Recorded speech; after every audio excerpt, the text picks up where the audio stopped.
Golden Spiral Media presents The Blacklist Exposed.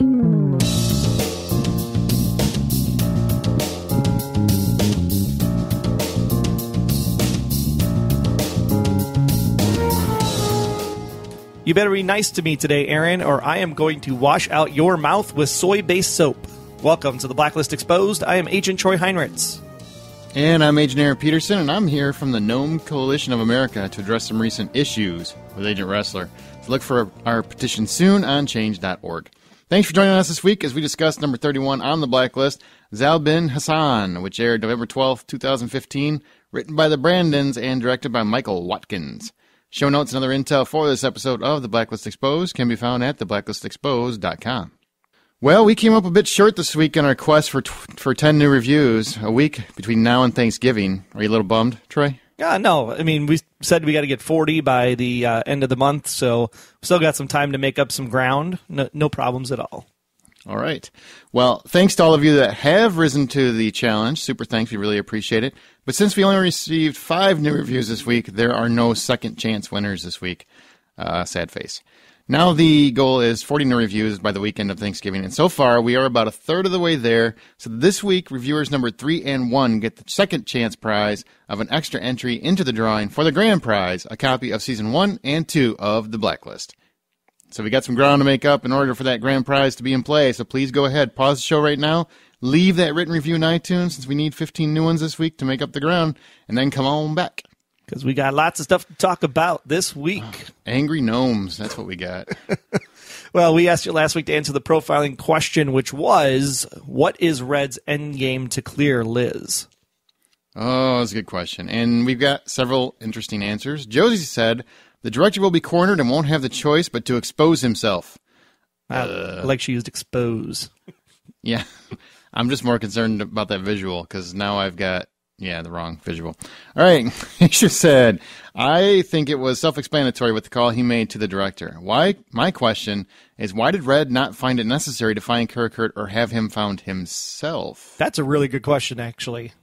Uh-huh. Very interesting. Even if he had like 2 separate plans, you would assume that he would send one plan one way and one plan to find Karakurt, but he has no concern of Karakurt at all. I do not assume on this show, sir. I never assume. Because I'm always wrong, so why bother? Why bother? Jimmy said, Big Daddy Red will... I see what you did there. Will die for Liz, but it will be Tom, Big Daddy, who will be able to make it all okay. What's up with all the big daddies? There's a lot of daddies going on. I don't want to hear daddy in this show. John said he will bring out an individual who is alive but presumed dead. Who would that be? Like somebody from the past. Yeah, but who? Who would that be? I don't know. Maybe that would be Zal Bin Hasaan. Maybe he's part of the plan. Maybe he's one of the green lights. Could be. Rich said, I say he will have 2 boxes, and in those boxes will be heads of state, but in fact be the director and his boy Solomon, while they prance Karakurt through the halls of justice. I want to see Karakurt prance. I want to see heads in a box. What's in the box? Oh, you movie guys will get that. Terry said, the last few episodes have me wondering more than ever. I am assuming that it will all fall deservedly on the director, and he will see his demise. It would be the perfect finale. I don't know if the director's going to go down next week. I don't. Unfortunately, I was spoiled with some information. I'm not so sure either. Neil said, at the moment, it is applying several pressure points on the Cabal, but how it will all work out is a mystery to me. The big question is, where will we be at the end of the fall finale? Where do you think we're going to be? Definitely not in Iowa. Oh, thank the Lord. I don't want to go back to Corn State.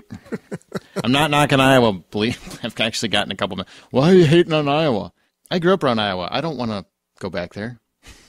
I remember how boring it is. I went to school in Minnesota, and the Minnesotans and Iowans do not get along. I'm not from Minnesota, so I still like Iowans. But is it like a war? Is it like a West Side Story kind of thing? There's actually a road. If you go south from Minnesota into Iowa, the roads don't actually line up. I think it was on purpose. Really? Yeah, you got to make a hard right and a hard left in order to get across the border. That's crazy, because they don't want you in there. Exactly. Get out! Well, thanks so much for all those answers, but your work is not done yet, Special Agents. We got another question for you. This one's going to be an interesting one to see what you guys can come up with. All right, now Troy came up with this one. All right, it's not me, so if you don't like the question, it's on Troy. What happened between Charlene and that neighbor? Yeah. Huh? What was going on with that? It was a little naughty time. Was it just neighbor didn't like the fact that, I don't know, maybe her husband was harboring a terrorist. I don't know what it is. Maybe she brought over some peanut butter cups for the kid's birthday accidentally. For Wally? Shame on him for naming his child Wally. I'm just saying. Wally. I love that movie. Wally. With that, let's go where no gnome has gone before as we discuss this week's case profile.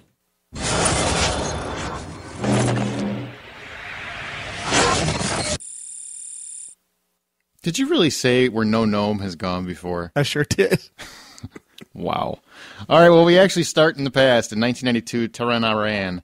We watch as a little girl finds her family slain and swears to protect her brother from it all, promising to protect him forever. Did you know this was going to be Samar starting out? Yeah, clearly it was very clearly laid out. As soon as the guy runs out of the house and she turns around and hugs the brother, I was like, okay, this is Samar's backstory. This is kind of cool. But then, of course, that was the setup for, that was Zal Bin Hasaan running out of the door. Or was it? Or was it? Yeah, there's a lot of stuff going on in this episode, man. I was actually rewatching it, surprised how much was in here. And how little there was of Liz and Red and everybody else. Like, it was really focused on Samar. Very focused.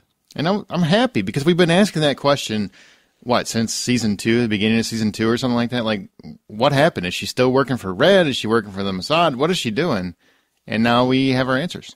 And I was actually kind of bummed, not that I was bummed the fact that we had a Samar-focused episode, because we've always wanted that, but when 1992 came up on the screen, I was like, oh my gosh, it's happening. We're finding out what happened during the mystery 4 years between 1990 and 1994. This is going to be so good. And then I was like, oh, it's just a Samar backstory.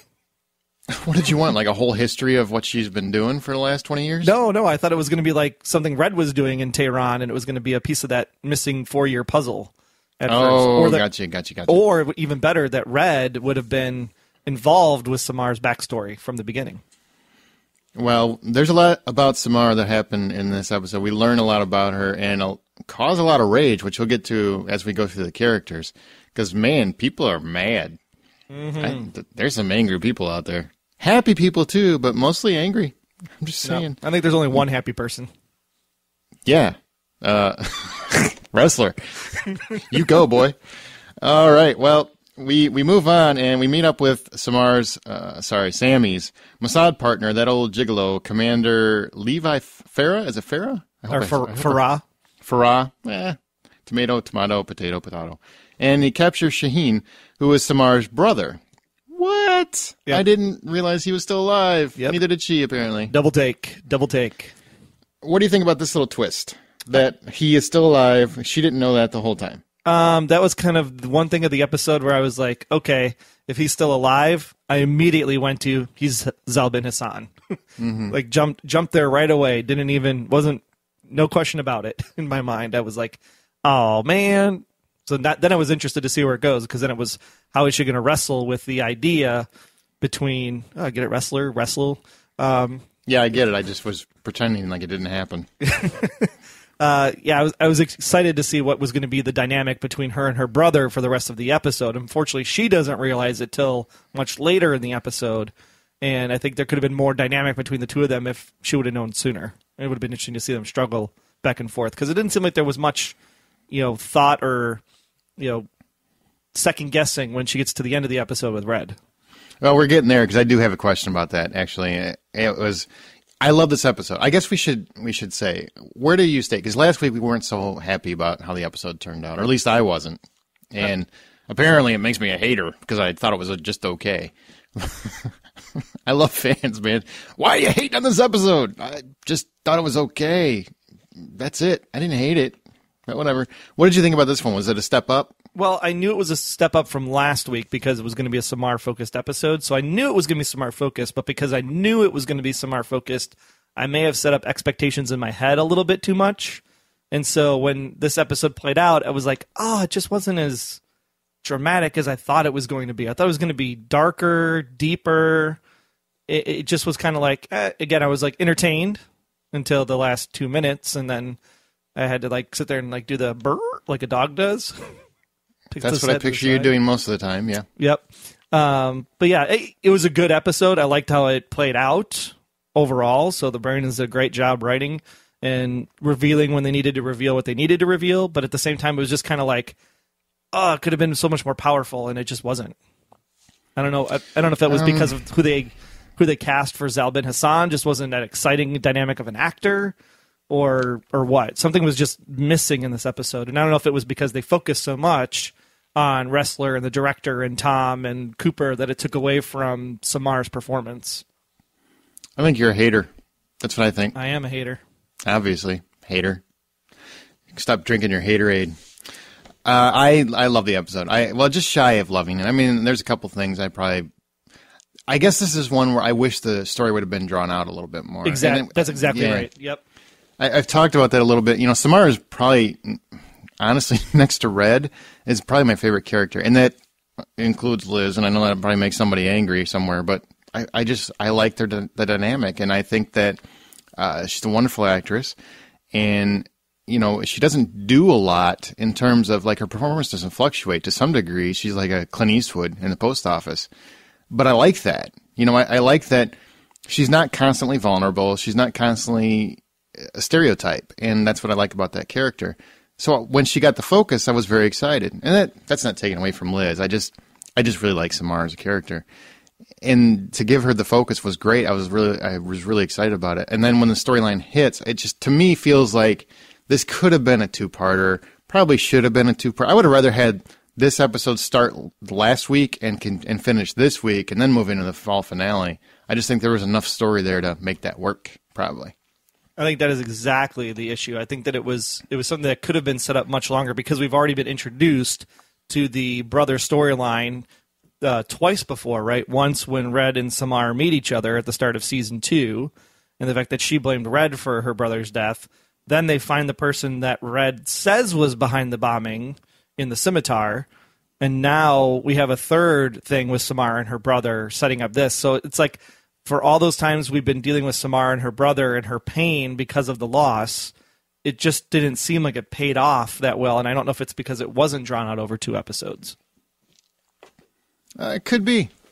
But, you know, we've said it 100 times. This show pays things off very quickly. So you don't have a lot of things lingering. Really, the big story points, I mean, the main one is always there, but the smaller ones usually get paid off rather quickly. I just didn't think it would be paid off in the episode, I guess.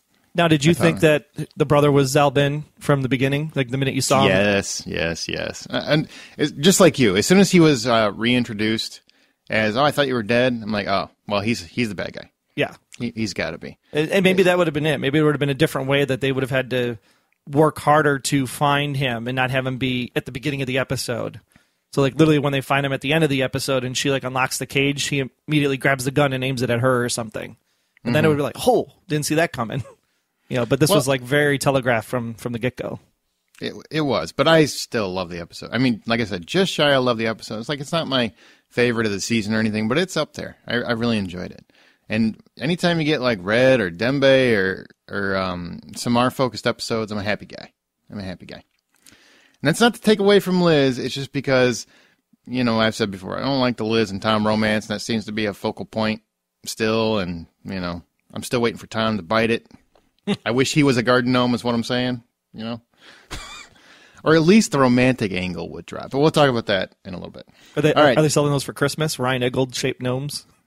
See, I like Ray. I think he's doing great. Like, his character's great. It's just then they did the romance scene. I'm like, back to that again. They're just having lunch. That wasn't lunch. That was lovunch. Is that a word? Lavunch. Lavunch. That was all like, hey, guy, you want to get back together? Let's do this. Some people took that as hinting at that she want to have a baby with him. She already does, potentially, if you believe what I said at the end of season 2.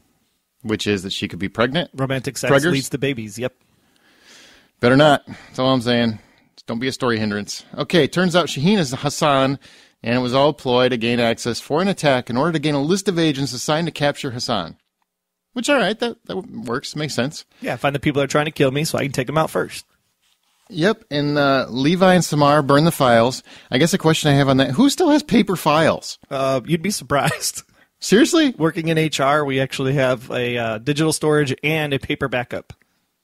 And I'm just like sitting there going like, why in 2015 do we have a paper Seems like a backup? bad plan, in my opinion. But what do I agree. know? What do I know?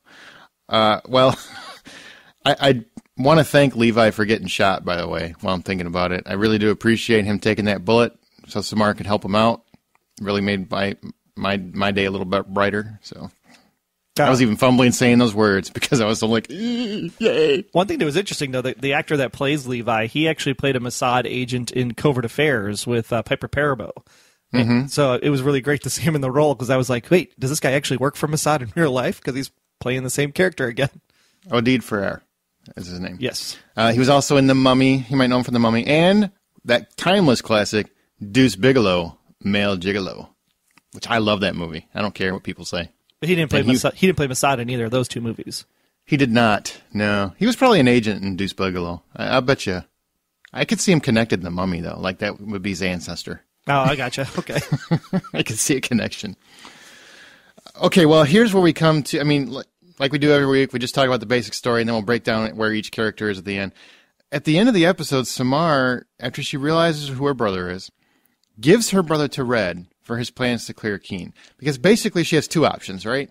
I found out that you're Hassan. I can either turn you into the government, who's probably going to put you in a pit and torture you forever, or I can give you to Red for his plans to clear Keen.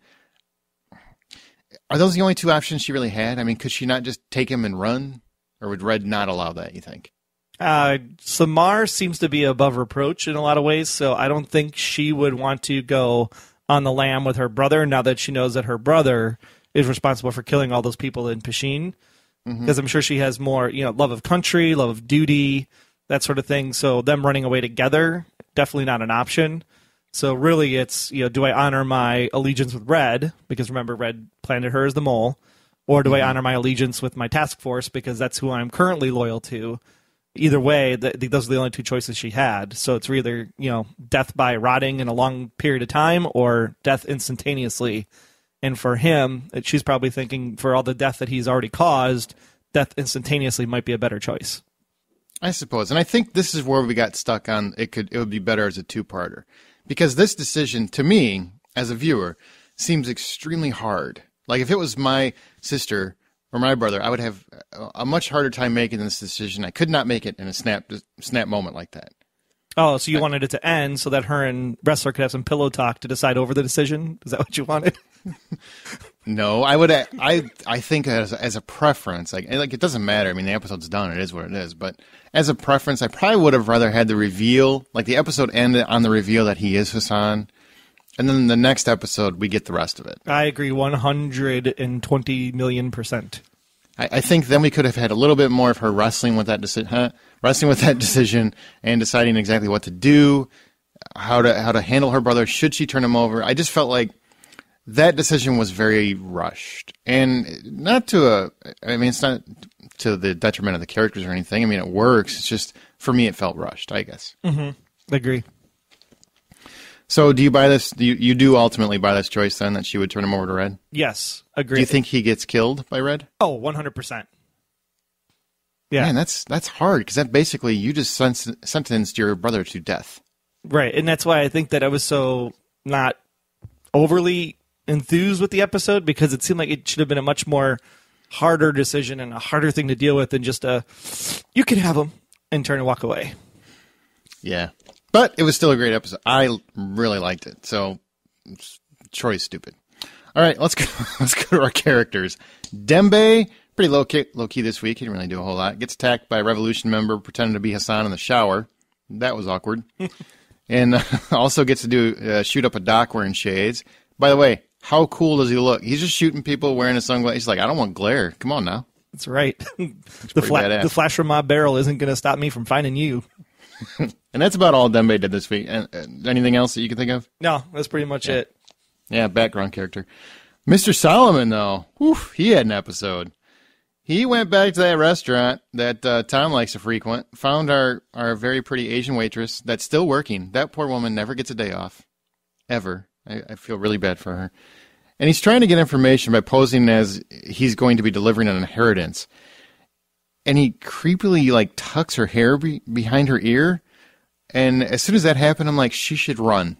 If I were her, I would probably be running out the front door right now. I was waiting for her brother to come out from like out back or something and just like, why are you touching my sister?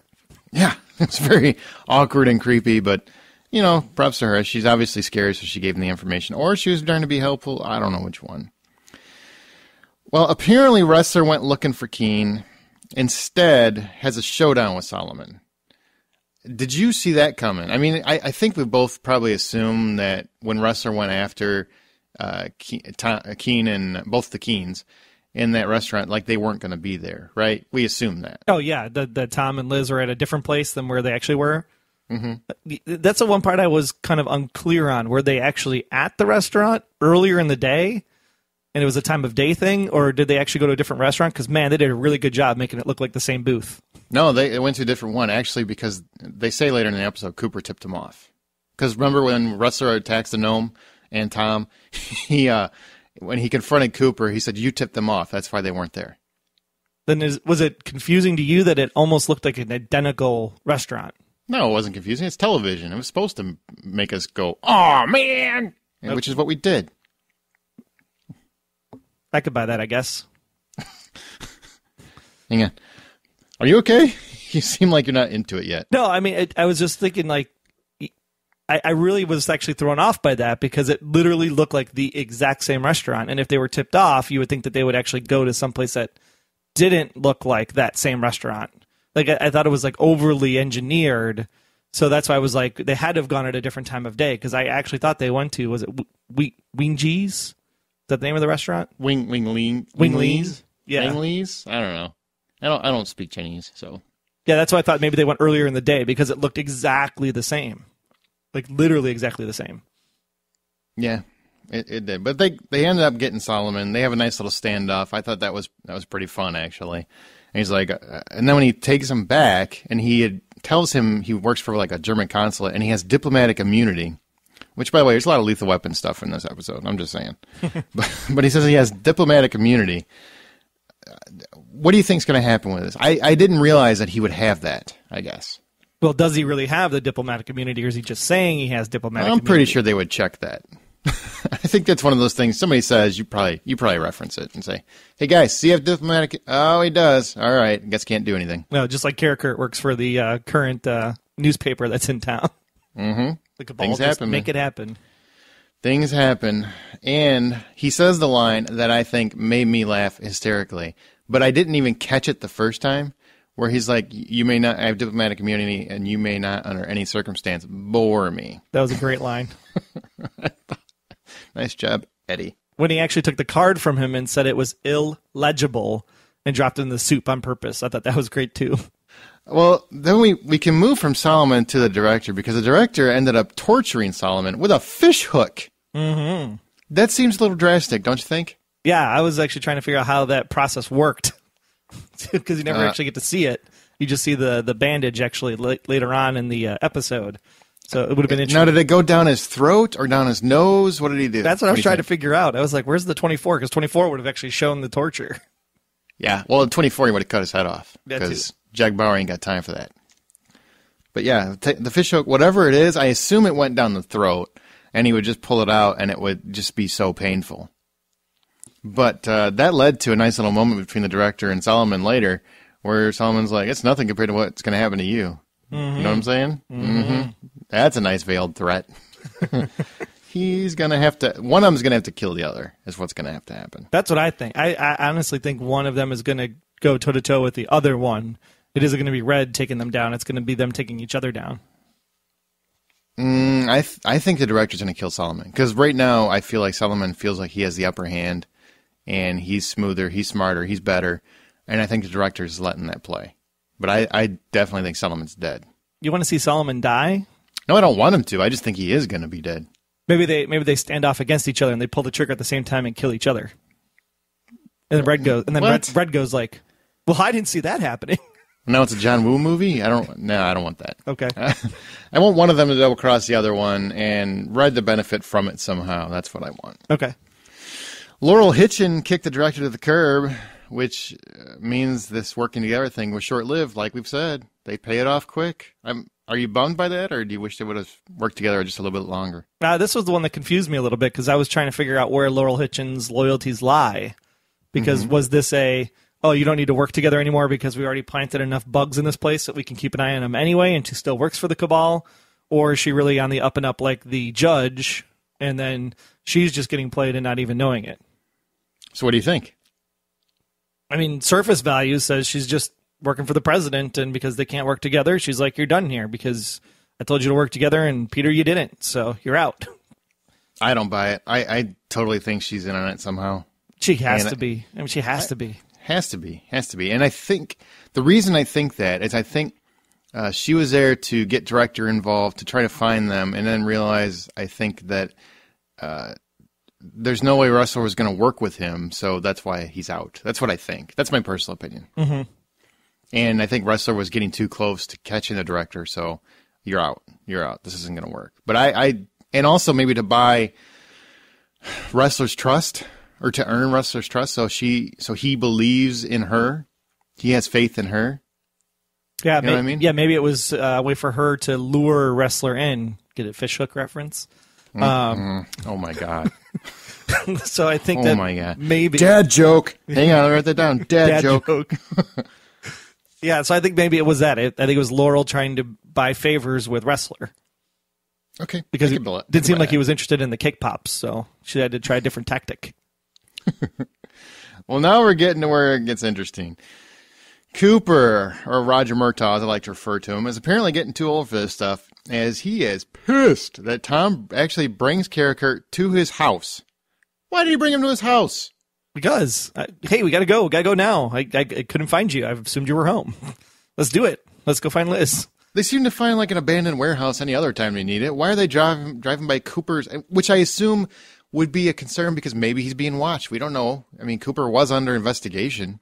True. It seems like a really bold move. I mean, they're having street fights and everything else. It just seems like a bad move to have Karakurt there. I think it was more just to show how eager Tom was. Like, Tom isn't willing to wait for the meetup later in the day at the empty warehouse or industrial yard. It's like Tom really wants to get this thing done and over with because he wants to get back to his wifey. So I think that's exactly why they showed the urgency in doing it over morning coffee. Are you surprised that Cooper would actually let him be tortured by Tom? No, not really. I think that it's been enough in Cooper's backstory that he knows that there's certain things you have to do that are not exactly above the line. So because of that, I mean, even this whole thing was sanctioned, off book. So once it's off book, it's off book. Go to town. I don't know, man. A lot of viewers were very happy that Cooper maintained his goody two-shoes persona and, stayed inside the post office to a degree so he could facilitate King coming back in respectfully and whatnot. I'm just kind of surprised. I feel like he fell down a rabbit hole on this one, and I don't know how he comes out of it. Well, he didn't torture, nor did he sanction the torture. He's complicit. He's complicit. Yeah. It's different, though. It's not. Actually, in the eyes of the law, it's really not. It's really not. So he's complicit. So that he was held at his house under duress by this madman torturing another guy in the garage. I had nothing to do with it. He told me to sit at the table and just be quiet, otherwise he would shoot me and my wife. So I was taking care of my wife. Upstairs while he was downstairs. Exactly. Okay. All right. Well, as long as you believe that, that's fine. Charlene's ticked. She doesn't like people being tortured in the house, especially in the garage or the basement, but ends up asking the neighbor for a favor, and you can tell there's some kind of history. Now, this is where we go back to our profiling question of the week. What is up with Charlene and the neighbor? I can look at it two ways. I can look at it like there's a history between the two. Obviously, some unknown history that maybe will come up later, maybe won't. We don't know. Because a lot of times they'll dangle threads that don't go anywhere. Or we can look at it as the neighbor recently was frustrated because of their association to the terrorist attack because Cooper was under investigation, perhaps? How do you see it? Yeah, that's what I was thinking. I was like, you could go on the surface and say, oop, they were like knocking boots or something. Or you could go a little bit deeper and say that he's just like, I can't believe we've known each other this long and you've been, releasing information and involved with all of this stuff, and now I'm just, disgusted with you. Or maybe it's a combination of both. Maybe it's something that when Cooper was in Kuwait or one of his missions or whatever, where he was out of the country, something happened there that maybe involved his son who had the peanut allergy. Maybe they were like on a team together or something, serving the country, and there was something that way, that's actually deeper that we're not even seeing yet. So which way do you see it? I don't think they're having an affair. That seems too easy. I think there's more history. I think so. I mean, what are you going to say? Cooper's out saving the world, going to Kuwait, doing whatever, hanging out with Red back in the day, and these guys are, hooking up on the side, and then he's pissed off about it. It's like, so there had to have been something that, made their relationship fall out, which is more than just, my wife found out or your husband found out. So I think it has to do something more around with the kid, otherwise they wouldn't have brought the kid's name into it for the peanut allergy. So there has to be something around the son. I think that was used to demonstrate that they used to be close, and then maybe she was burning the midnight oil waiting for Cooper to get home. She gets a little lonely. He's always at the office trying to save the world, and she's like, I just want to be saved, and goes across the street, finds a little savior. You know what I'm saying? Seems too easy. Too easy for this show. Okay. It could go either way. There's something there, I think. And I want to know how that's going to play out. That's interesting. Or there's nothing there. That's probably what it'll end up being. That is the one thing I love about the show, though, is that you have these situations where, I need to get an EpiPen in order to save the current situation, but then they introduce a new storyline in that same thread. It'll be interesting to see if this is actually a new storyline somewhere or if it just kind of hangs out there like Vanessa Cruz and Gina. And they do it on purpose. We know they do it on purpose. Shame on you. Shame on you. You talk about it for like months, and then you're like, hey, where is that? And then it's like 4 seasons later, and you're like, oh my gosh, that's that thing. Cooper tipped Tom off, so can Ressler trust him anymore? I guess is my question. Do you think because he did that, and Ressler called him out on it, so Ressler's aware, do you think that he can trust Cooper anymore? I thought that Ressler already knew that they were working together, though. Either through... No, because he told him to stay away from Tom. He didn't know they were working together. Ressler did not know. I'm trying to back up to see if they actually... If Liz mentioned it or Aram mentioned... Like, I thought Aram mentioned it. Like, maybe it was maybe it was in this episode, and that's where I'm crossing my paths in my brain. Yeah, it was in this episode. Aram's the one that told him that they intercepted a call. Yeah. Basically. Gotcha. So I think that's how he knows, and he went to confront... Well, no, he went to confront Cooper... Or to talk to Cooper, and Tom was there. That's what happened. Right. But didn't Ressler know that Tom was looking for Karakurt before this? He knew that. He refused to help him. And Cooper was helping Tom behind Ressler's back. Ressler had no idea. Okay. You're watching the same show I'm watching, right? I swore that he knew that Cooper had sent Tom to go look for Karakurt earlier than this episode. If I'm wrong, I'm sure our listeners will correct us. Yeah, but for sure. Be sure to correct Troy, though, because I'm right. Yep. Tom, the line, I'll take a cup, that was priceless. When he gets there and she's like making coffee, I'll take a cup. I thought that was great. But, I don't know. He tortures Karakurt, offers a soybean smoothie, which is funny. Makes a total rookie mistake and gets head cocked. I was a little bummed with that. I'm like, come on. Come here and I'll tell you. You just don't do that. Whenever somebody says, like, come a little closer and I'll tell you something, and they're all tied up and you're torturing them, you punch them in the face. And they're like, no, you just tell me. Yeah, I know it was a little bit of was that Tom slipping up because he just wants information so badly to clear Liz's name, and he's, like, losing what his, like, bravado is because of that. I think that's what they were trying to showcase there, was that he would slip up on something so simply easy because he has this desire to clear Liz's name as quickly as possible. I just know that I would be a better torturer because I'm aware of this. Anytime you're torturing somebody, they're duct taped to a chair, and they're like, come a little closer. You slap them, you punch them, you kick them in the head, whatever you got to do. Don't go closer because they're going to headbutt you. Yep. Yeah, just can't do it. Unless you duct tape their head to the chair, too. Not that I'm advocating that. Just saying. He does meet up with Liz, and they have the little romantic conversation.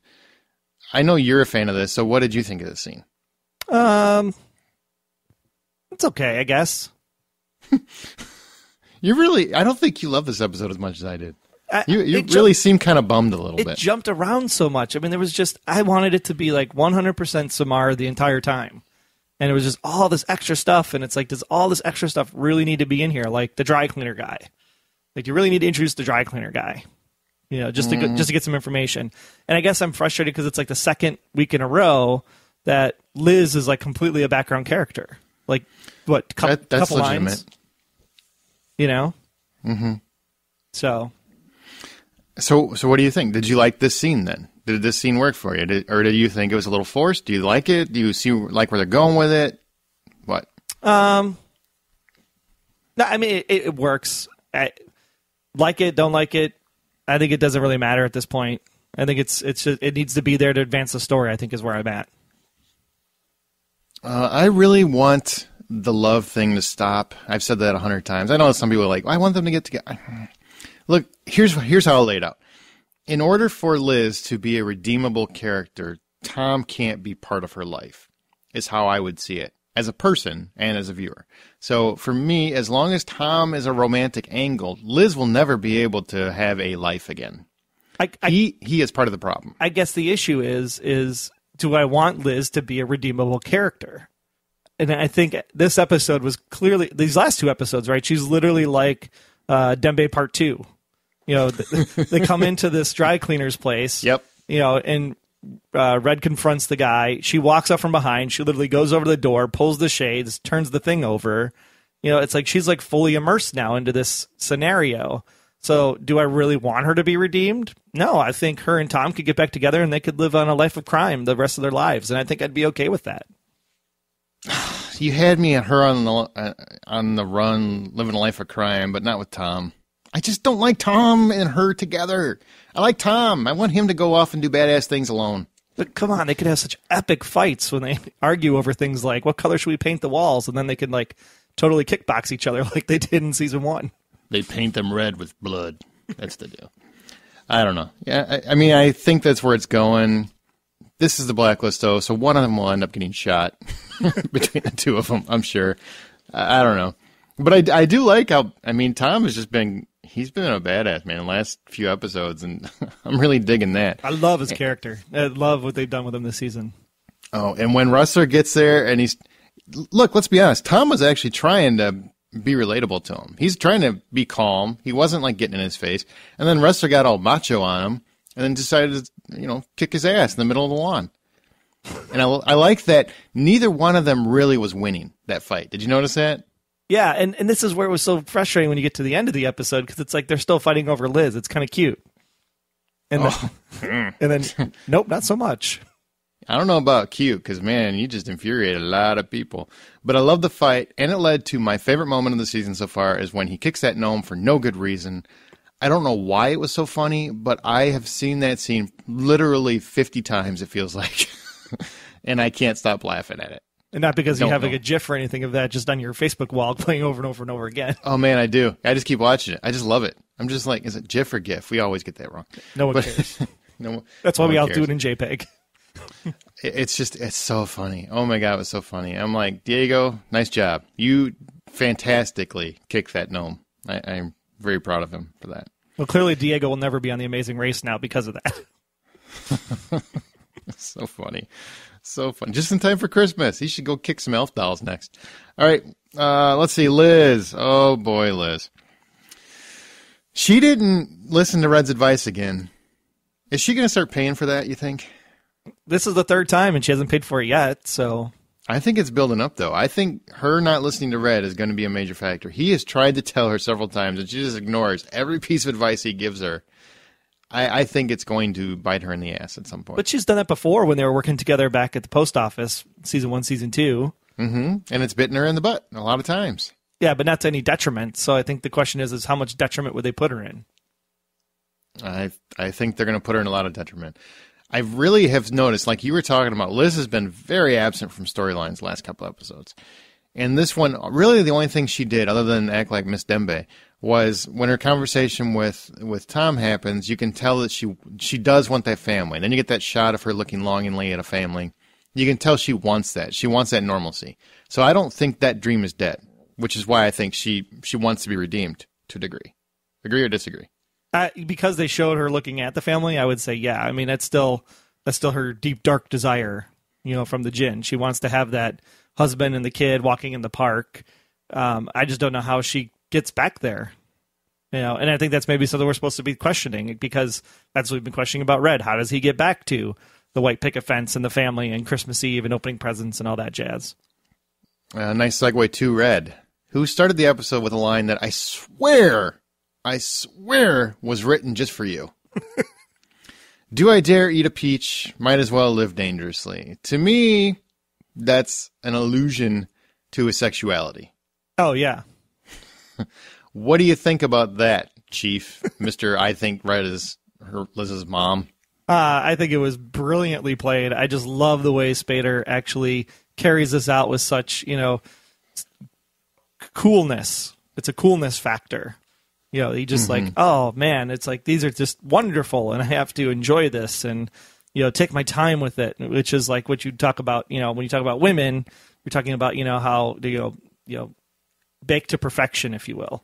So, I think either he is touting it from that standpoint of giving us a hint of who he might be, or he's doing it because of the fact that it goes back to the, Red knows women like nobody else from Naomi's speech.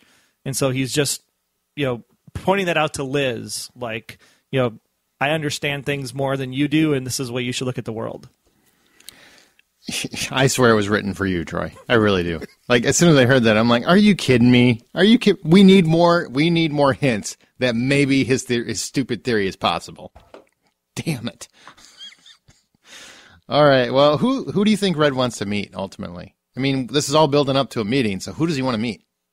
He wants to meet whoever's on the fulcrum, that's the green light, the one step right before the director's takedown. Any idea who that may be, or we're going to find out next week? Find out next week. I have no clue at this point. Okay. But it'd be really great if it was somebody we already know. Well, who do you think that would be? Maybe it's Hitchin. Huh? Yep. That would be nice to have her come back into play. Well, we'll see. We'll find out in a week, apparently. I'm really curious about that. Obviously, I think it's someone we've met, but probably haven't seen for a season or two. I can't think who that would be, but that's my theory. Okay, so who does Red want to meet? We keep hearing Red wants to meet somebody. Who do you think Red wants to meet? I don't know. I mean, it seems like it should be somebody that's a character we've seen before, and it's like going to be like, oh my gosh, I never saw that coming kind of twist. Mm-hmm. Or it's going to be somebody we have no idea who it is, and maybe this person is the setup for the rest of season 3. Maybe it has nothing to do with the director storyline. Maybe it has something to do with the next phase. I don't know. That's a good question, though. I keep thinking about it. I think it's going to be somebody from the past.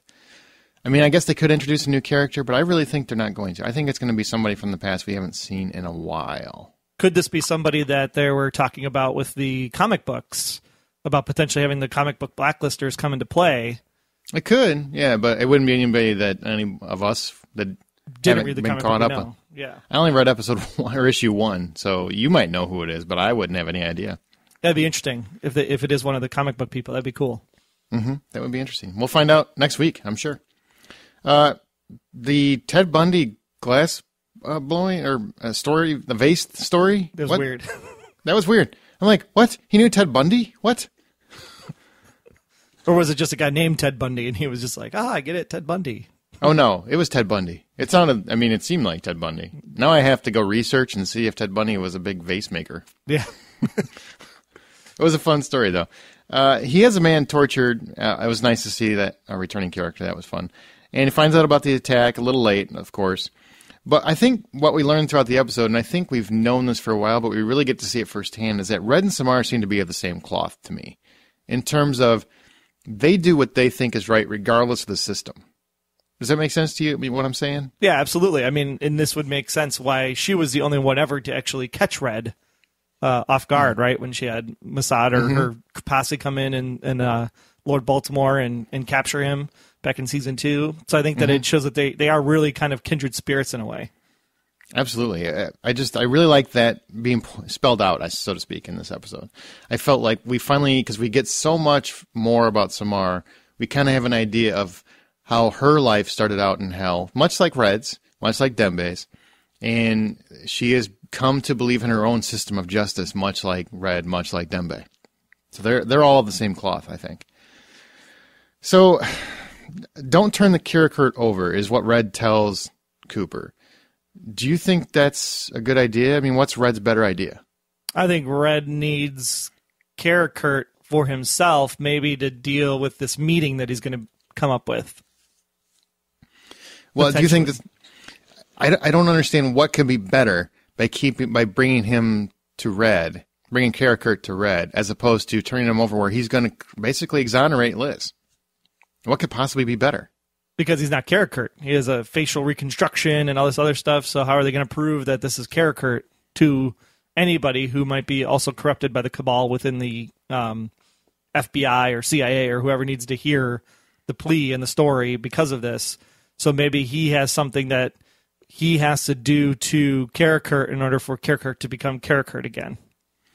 I don't think that's it. I think there's something where Red has a plan that he thinks is better. Like Karakurt can lead them somewhere, that he can get more information so it will actually work against the cabal and clear Liz a little bit less stuck in the system, so to speak. You know, where it's not going through courts and everything else. I mean, like it can be done like that. Force the cabal's hand, so to speak. That's what I think it is. Yeah, and have the cabal just have a press conference and wash it away. It could. Yeah, absolutely. Let's move on to Aram. We're actually doing Aram, Ressler, and Samar are our final characters, as opposed to Liz and Red like it always is, which I think is pretty cool. Some people don't because they want all Red and Liz, but I like this. I like it. The question I have about this, because, whoa, everybody's like, wait. Ressler's a pig. Was he, though? Do you think Aram and Samar were actually dating?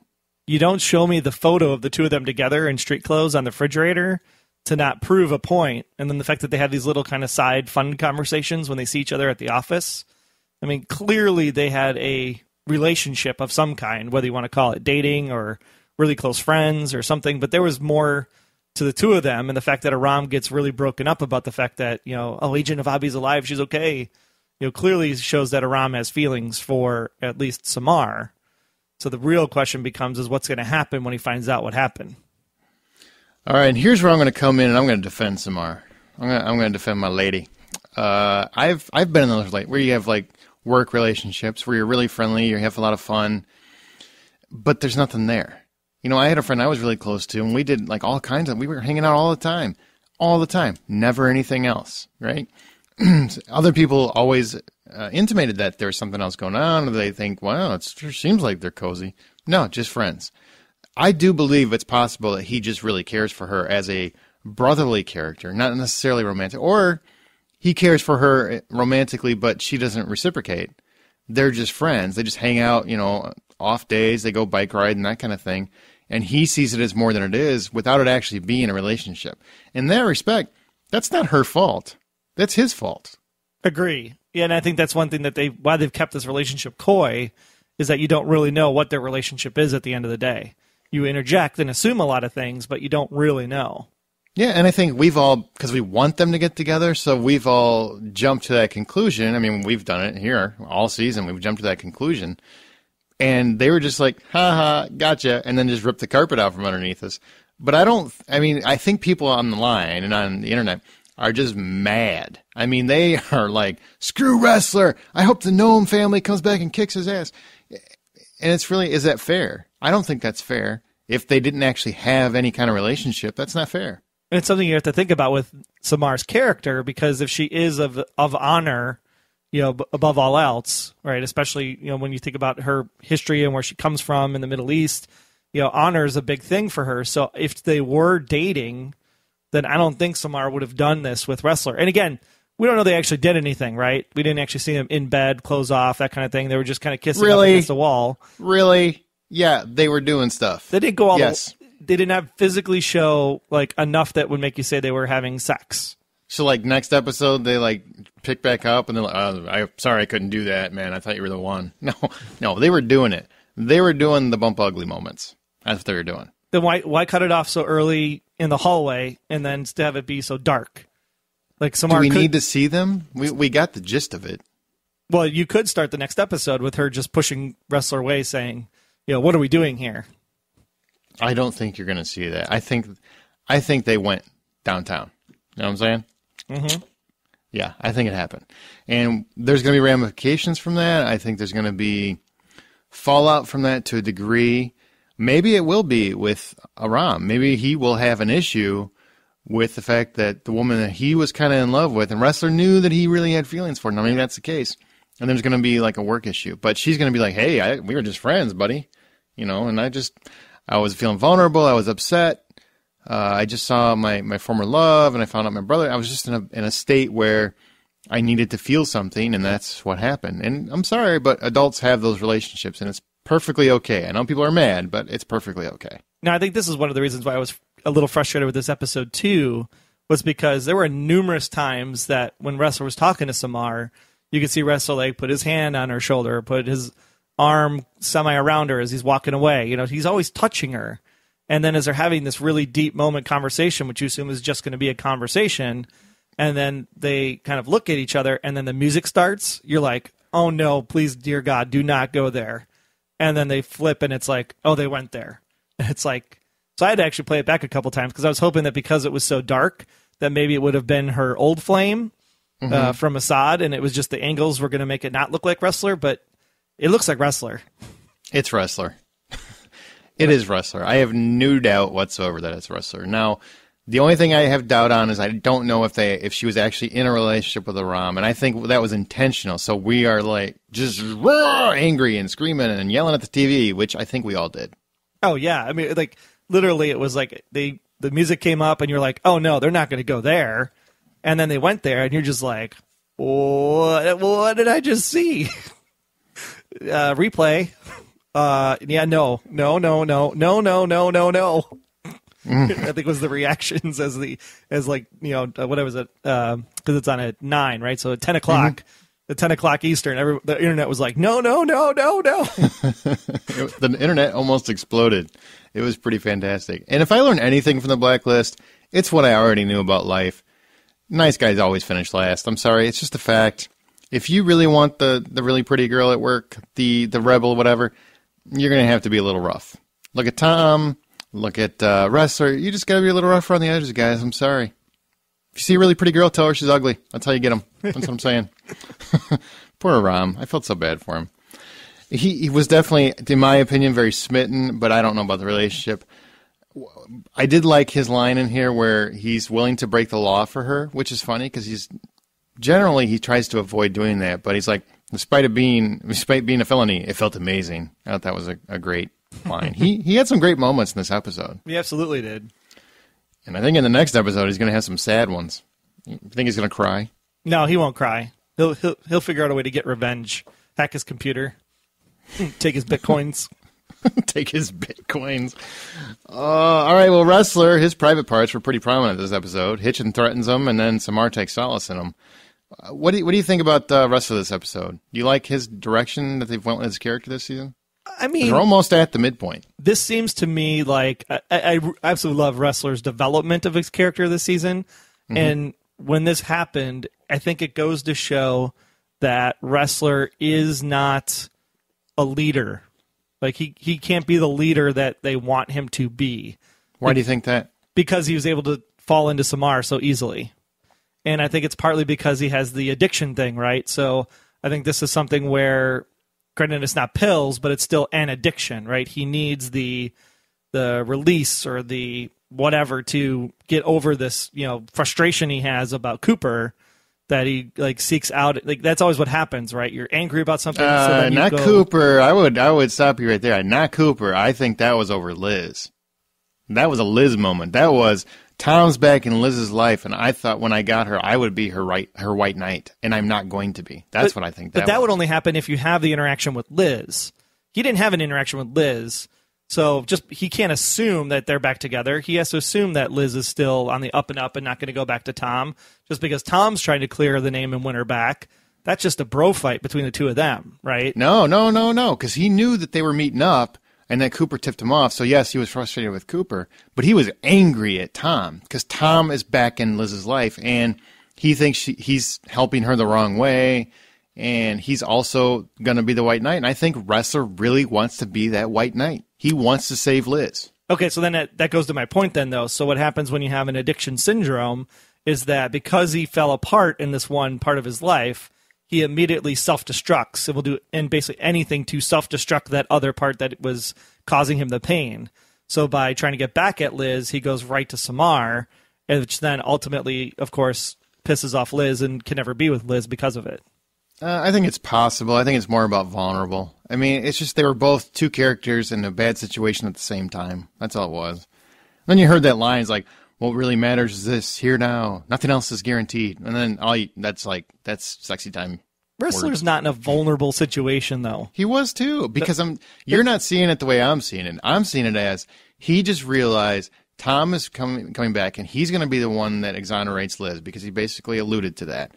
And that ticked Ressler off because he's not going to be the one that saves her. To me, he's in a vulnerable spot. Vulnerable is when his fiance dies in the middle of the road. Vulnerable is when he's fighting Mako Tanita. That's when he's vulnerable. This isn't vulnerable enough to make a decision like this. I disagree. I think he thought if he saved Liz, he could be with. I think he has feelings for Liz, and he thought he could save her. And then when he realized Tom's going to be the one that's actually going to save her, I think he realized that Tom was going to be the White Knight, and he felt vulnerable, and he was just had to take it out on the garden gnome. Take it out on the garden gnome, and then get with Samar. That's what I think. We each have a different way to look at it, I suppose. Ultimately, though, it all boiled down to Samar. And I have to say, Marno was great in this episode. She's still very stoic. She kept in character, but there is some vulnerable moments, again, near the end, and she pulled them off. What did you think about her character development? I loved her FBI work. I mean, I think that was probably the best part of the episode for me. The fact that she's like willing to watch that guy's head explode over and over and over and over again just to pull out the smokestacks on his glasses from the muzzle flash. Yeah, right? That was good. It's like, are you that sadistic that you have to watch this guy get killed over and over again? What's going on there? Wouldn't the letters have been reversed in those glasses? Just a little nitpick of mine. I was trying to think of that, right? Because it's as you're seeing it, but it's a reflection, but it's off the camera. So it's the cameras reflecting the reflection kind of thing.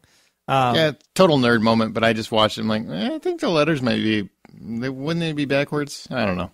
It doesn't really matter. I just thought it was interesting. But then the way that she's like stealthily like crawling on the floor as all these people are getting shot around her and pretending she's dead and hiding behind things. I mean, I just really love the way she kind of navigated that entire situation inside of the, we'll call it house or compound. Really, really, really great detective, police, Mossad work. I think that was really great to see her in her element. I just wish it would have been more than just a little sniffle when she gave away her brother. Like it would have been great to like see like her, like everybody like on the dock, like get on the boat. Maybe the boat sails away and she just falls to her knees sobbing or something at the end of the dock, like a why me moment. Just something. It just wasn't powerful enough for all this time she's been. This has been her quest, right? I disagree. Absolutely disagree. I can't even tell you how much I disagree. And I'll tell you why. Because I'm very similar to, not that I'm a badass super agent or anything, but in terms of how Samar deals with things, I'm very similar, which means I don't show emotion on the front. I keep it inside. If I had a breakdown moment, my breakdown would be very similar to how hers was, which is very quick to the point, and then I would gather composure as quickly as I could. I see that as her character. That is what her character does. And I didn't find that a betrayal in any way, shape, or form. I felt it was very genuine, honestly. I agree with you there, but this has been her mission for her entire life to find out who killed her brother. And then to be betrayed to find out that the brother was the one that actually was the person responsible for all of her pain for the last, call it 20 years. I think that there should have been more emotion to that, because not only was it the fact that my brother betrayed me, but the last 20 years of my life has been a lie and a waste. And maybe that's the emotion she feels when she hooks up with Ressler, and that's where that comes out, possibly. But that if I wasted 20 years of my life on a lie, I would have been more pissed off and more upset than just a little sniffle and a turn of the head. See, I just don't agree with you, man. I'm totally, and we agree to disagree. No hard feelings. I'm very happy with that choice. I was ecstatic with that choice because I was expecting what you're talking about. The typical TV breakdown where the character just has a no moment. And I didn't want that because her character to me wouldn't do that. Her character would keep her composure. Her character would, yes, have a momentary second of weakness, which she did, when she looked away. But she would regather her thoughts and her composure immediately because she doesn't let that out. She keeps it all internalized. And that's exactly what I expected, and I was glad that they followed suit. To me, they kept in character by doing that. Until she breaks down and hooks up with Ressler later. Yeah, but that's not so much breakdown. That's I need to expel this energy. I need to get this out. I'm angry. I'm hurt. I'm everything else, and that's how she deals with it. It isn't. I'm going to break down and cry and be a sobbing mess like people expect. I'm going to take control and do something that releases the energy however I consider positive. And that's what she considers positive. God bless her. And maybe it's not so much breakdown as in cry, like, oh, poor is me. It's more breakdown and cry like frustration. A frustration cry like, son of a, kind of. I see it as that's stereotypical. And I don't want that for her. I like that her character doesn't do that. She isn't and I'm sorry to sound sexist, the wilting flower. Oh, poor me, I'm going to break down and sob like you would expect the female character, and not to be sexist, but true, the female character to do in an episode of this nature.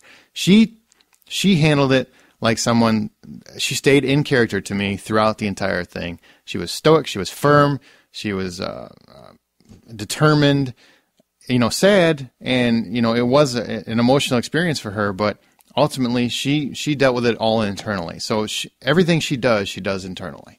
Yep. And I think that's keeping in line with her character. I could buy that. I'm not going to agree with you, but I could buy that. That's fair. So in terms of the ending, the hooking up with Ressler, there are some people that feel that was a betrayal of her character, that her character would not do that. Do you agree or disagree? I think that's a betrayal of her character if something was actually going on with Aram, which we don't know 100%. So we just theorized. We put things together to assume that they've had this relationship, off of the post office outside of work. Mm-hmm. But we've never seen it together. We've never seen it manifest. So therefore, it's in our heads. So then we build up our own personas of what these characters need to be for us in the show. And because of that, then we resonate and react to certain things in a certain way because of that. Like for you in the Tom-Liz relationship, you react a certain way because you've built up this what Liz or Tom should be by the time the show is over. Right. Where I'm okay with the relationship because it doesn't really matter to me if they hook up or not because the show for me isn't about Tom or Liz. It's about, Red at the end of the day and how he's going to get back to his family. I actually would probably be fine. His family dead, but I would be fine either way. I know it sounds horrible, but I would be fine either way. It would add more drama to the show if Aram and her were kind of seeing each other, but not quite committed. You know what I mean? Like they went on a couple dates, they had a couple fun things or whatever. I think that would add to the drama a little bit, and she's a complicated creation. So, we don't know what that means, but I'm very interested. I think it's going to be more along the lines of Aram is smitten with her, but the feelings are not reciprocated, I think is what it's ultimately going to be. That's my personal opinion. I have no idea. And I think maybe that's where I was like, no, I can't believe they went there, and I'm frustrated at the end of the episode because I don't want it to be just a plot device. I want it to be something, if they're going to do this, then make it into something. But if it's truly just, we had to throw this in there to get Aram pissed off so Aram hooks up with Red, but we never really know if they had a relationship. Not hook up. Oh, all right. Move on to his team, right? Leave the post office. I can't work with you people. And he goes and joins Team Red, for example. If that's the case, well, then he's like, why are you doing that? Because you don't know if there's this actual relationship between the two of them. We would have to make sure that there was or was not a relationship to begin with before Aram could have a temper tantrum about it. That's a good theory. I'm actually fine. Like I said, I'm fine either way. I don't think it was necessarily a device. I think she made a decision, and she's going to have to live with that decision, but it was her decision to make. So I'm not offended by it, or I think it'll make interesting television. Very interesting. I'm just saying it was telegraphed. What do you mean? I had a feeling, every time he kept touching her shoulder, kept touching her arm, I was like, this is so going to end up with the two of them hooking up. And then when the music starts playing at the end, I was like, oh, dear God, they're going to hook up. And then, sure enough, they hooked up. And I was like, dude. Not this guy. I was blind, apparently, because I'm like, whoa, what? Okay. I mean, go Ressler, but what? That music started, and you didn't assume there was a sex scene coming right after that music started?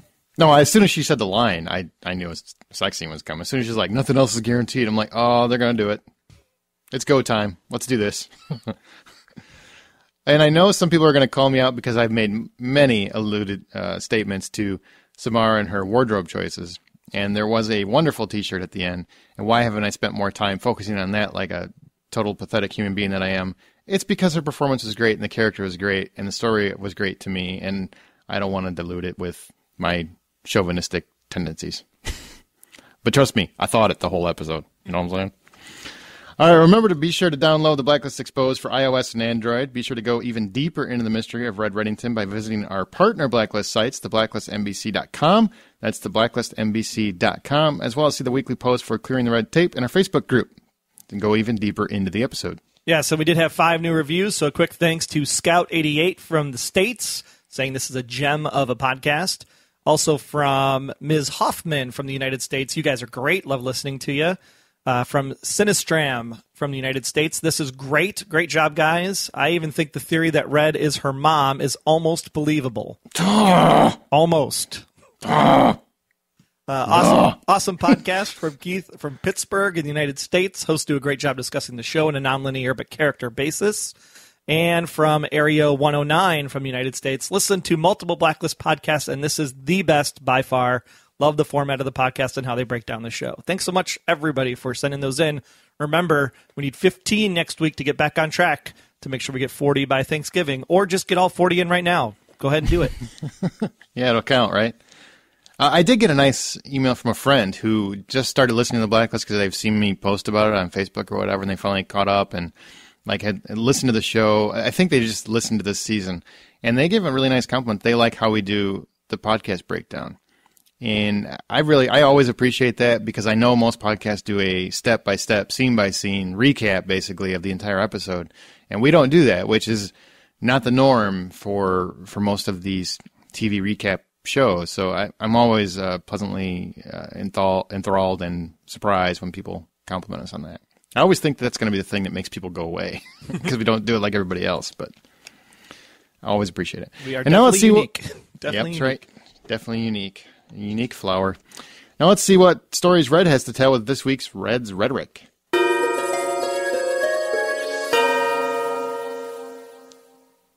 Well, we had 63% of the vote going for Red Gotcha last week. Thanks to Twitter for coming out with the new Twitter poll feature. That was really helpful. So just keep an eye out on our Twitter. That's at the Blacklist GSM to answer the Red's Rhetoric features throughout the season. Seems like you all guys want to share in the director's misfortune, and I think we all can agree to that. Now, this week, our first scene comes when Red needs to actually pick up some dry cleaning. Who are you? How did you get back here? What do you want? Oh, my. 3 questions in not even as many seconds. Which should we answer first?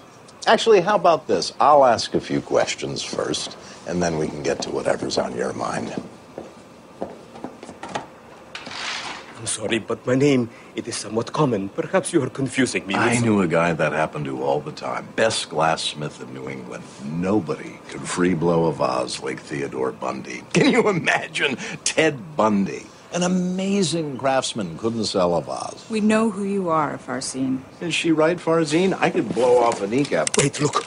All I did was make the connection between Hassan and a friend in a port in Charleston. His men are dead. He needs a way out. He must have contacted you again. No. Okay, yes. I got the message. He needed a place to lay low for a few hours. I have the address. Don't feel bad, Farzine. You're a smuggler, not a fighter. I love the line at the end there, smuggler, not a fighter. So good. And I love the fact that he used the glass blow, and he's like, I could blow your kneecap. Yeah, nice. I want to see a picture of him with Ted Bundy, by the way. If they can make that happen, that'd be great. All right, that's your mission, special agents. Photoshop it up. That one's going to be hashtag Red Blow. Our second scene is one where Samar needs to make a difficult decision. According to legend, a great and wise bird raised the young warrior, Zal, in her nest atop the highest peak of Navabi. And when he came of age, she gave him a plume of her radiant feathers to burn if he was ever in desperate need, and she would come to his aid. Pity, you seem to be fresh out of feathers. What do you want? Well, another spin of the bottle in Melanie Reichman's basement, but I'll settle for you. What now? That's your decision. You can turn him in, you know what'll happen. Rendition, hunger strikes, eventually death in whatever hellhole he's thrown into. Or you can give him to me. The best I can offer is death with a purpose. Which is? Agent Keen's freedom. Sister, you swore to protect me. I swore to protect my brother. He died in Pishin. Hassan is all yours. So I want to know if they're going to run into Melanie at some point this season. Play spin the bottle. Yeah, this is the second time he's referenced that basement meeting up, so it must have happened. I think some magic happened in that basement. Know what I'm saying? Oh, man. Hashtag red feather, red feather. So make sure you go ahead and send us a tweet. Use the polling feature that we've just started rolling out. You can post your vote on Facebook if you like. You can even clip your favorite of these on Clamor and share it with the world. Remember, use the hashtag redblow if you are a smuggler, not a fighter, or red feather if you need a bird to save you.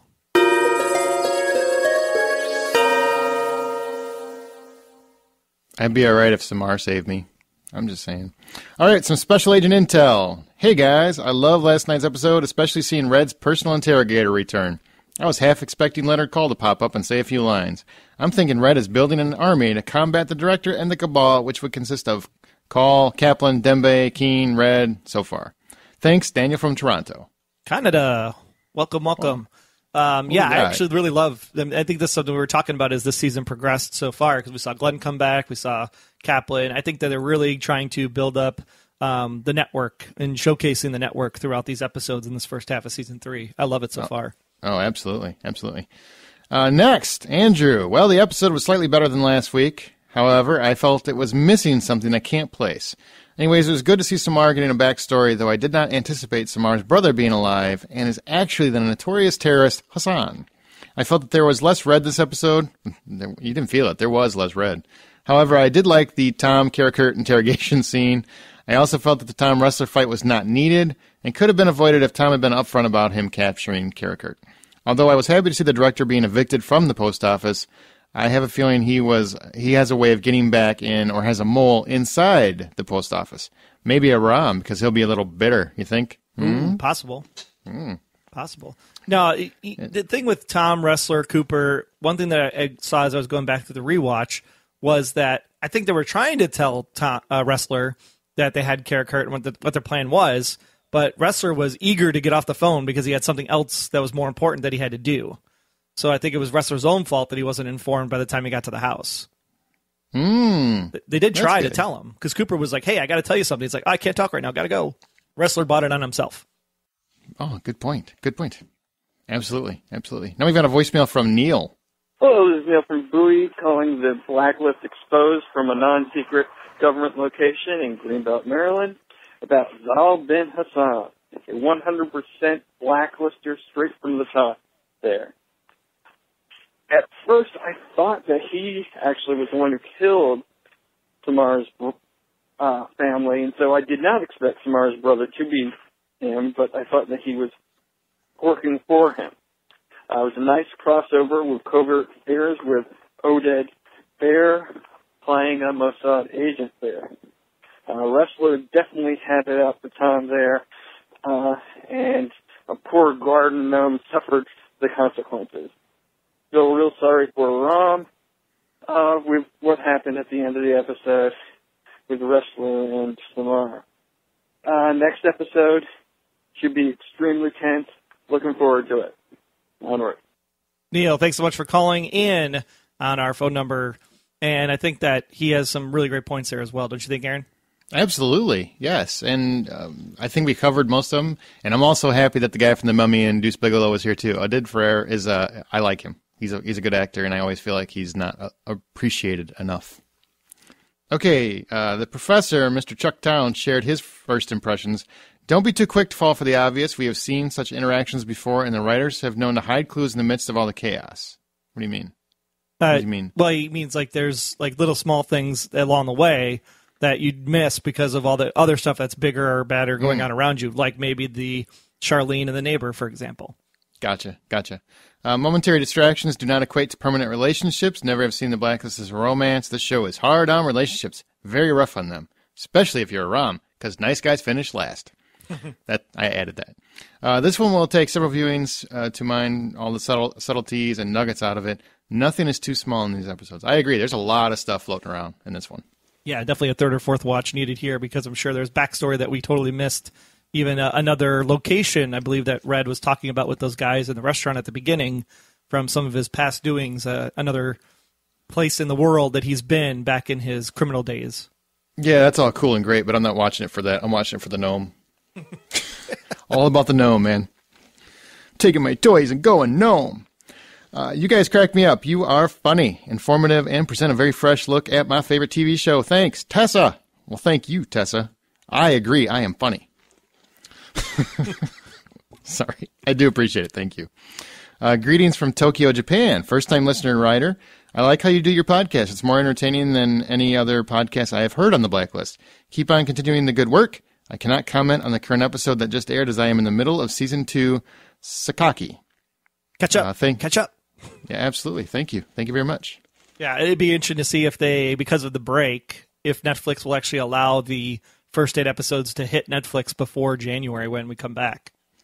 Well, that will conclude this episode. Be sure to follow us on Twitter this season at The Blacklist GSM. We live tweet during the East Coast feed, and we will use the show's hashtag, The Blacklist. We also have a Facebook group. Just search for The Blacklist Exposed and join us for the fun. Intel from you guys is what we want, and we have a few ways you can do that. You can call in like Neil does. You can go ahead and comment on our Tumblr and Instagram photos. You can also clip our favorites from the episode on Clamor, or visit theblacklistexposed.com to use the send voicemail button right from your smartphone, which is always a great way to get intel here into the agency. You can also subscribe to the podcast in iTunes and leave us a review or listen from the website if you are really on the go. Make sure you download our app for iOS and Android powered by Spreaker. You can also find all the intel and analysis about this episode for Zal Bin Hasaan by visiting theblacklistexposed.com. Big thanks for listening, and don't forget our profiling question of the week. What exactly happened between Charlene and that neighbor? We'll find out. We'll see you guys next week. Until next time, I'm Agent Troy Heinritz. That's at Troy Heinritz on Twitter. And if you want to learn more about me, just visit, about.me/Troy Heinritz. And I'm Agent Aaron Peterson. You can hear me talking about movies and TV on the Hollywood Outsider podcast, as well as Remake This Movie Right. We are available at thehollywoodoutsiders.com or on Twitter at H_outsider. Be sure to subscribe, download the app, submit your feedback, but most importantly, keep yourself off of the Blacklist.